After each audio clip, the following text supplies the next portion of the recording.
I just want to clarify. You are 100% certain that there are 1,000 plus Al-Qaeda trained fighters within the United States borders. Man, this stuff scares the shit out of me. We have not had a man walk up to a building with a suicide vest on the United States. Americans don't understand this. Al-Qaeda knows this, right? So this is new and innovative, especially now. And they are going to fight until they're killed. Yes. There's no stopping them. Exactly. I just want to clarify.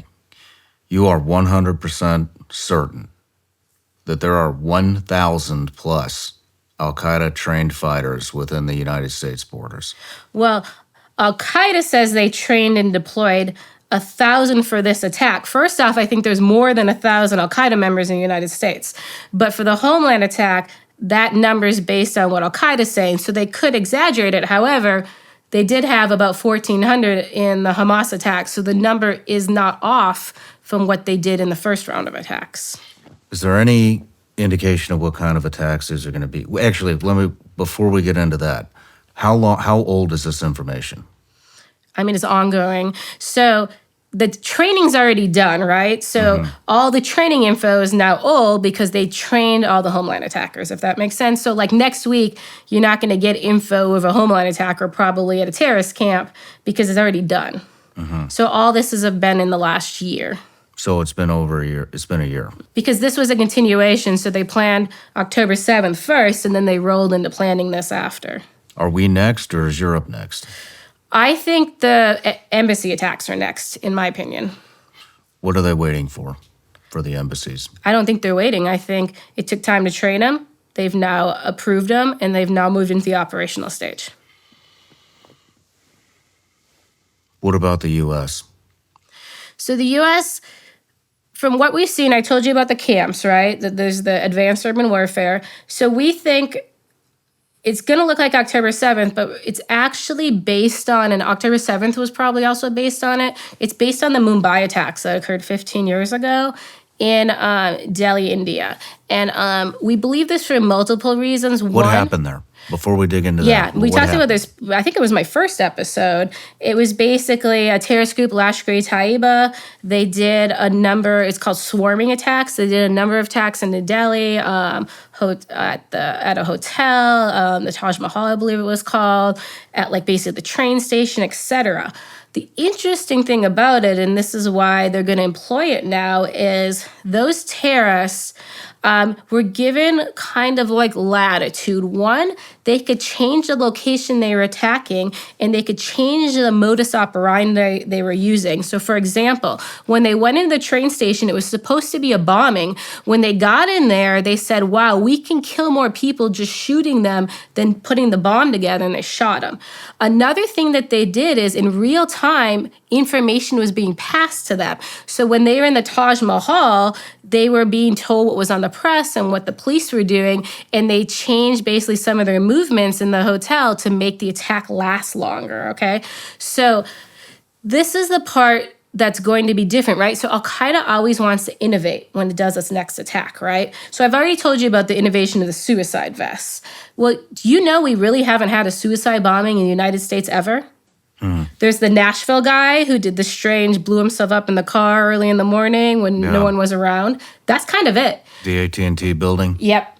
So we have not had a man walk up to a building with a suicide vest on the United States. Americans don't understand this. Al-Qaeda knows this, right? So this is new and innovative, especially now. You don't have to walk upside of the building. You can walk in the building because of the advancement of the vest.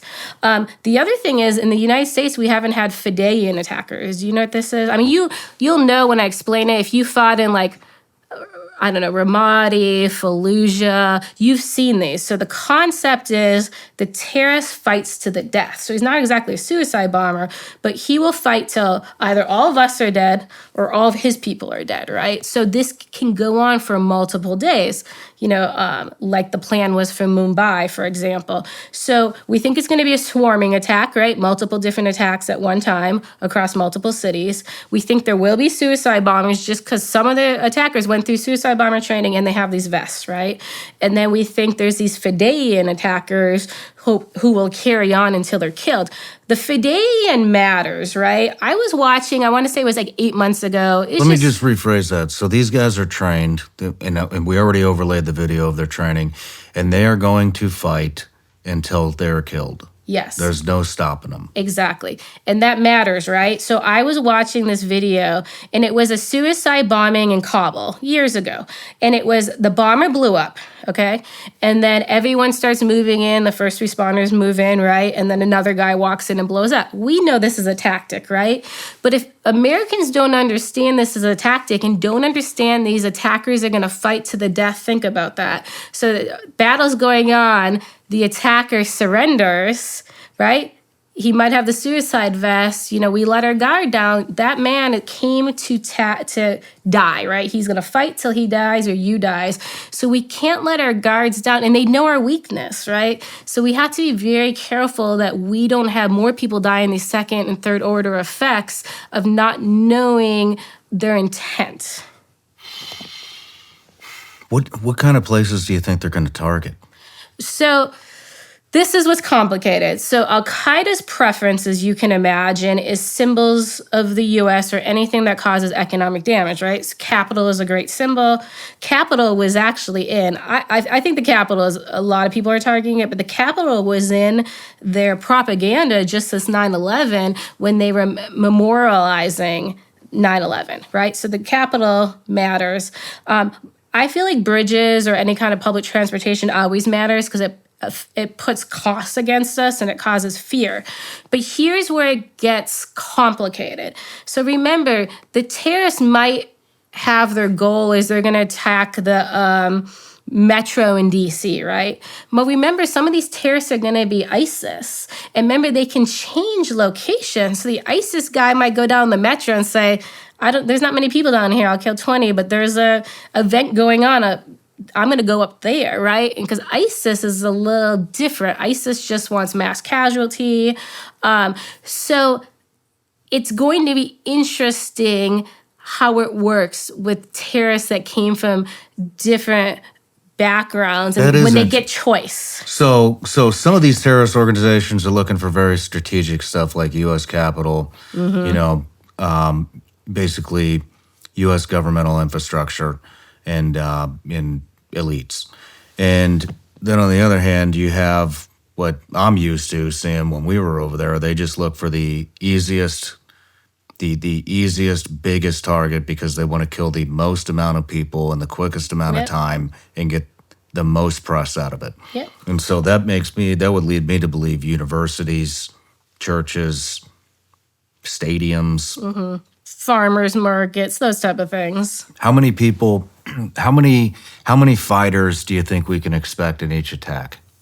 Well, the 1,000 is all of them. So we're calling it's an Al-Qaeda planned attack, but within those 1,000 terrorists, some of them are ISIS because they want ISIS to be blamed. We have a theory on it. I hate to throw out theories. We think the actual It's the first time I think you've ever thrown out a theory. I know. I just then people are like, she's crazy.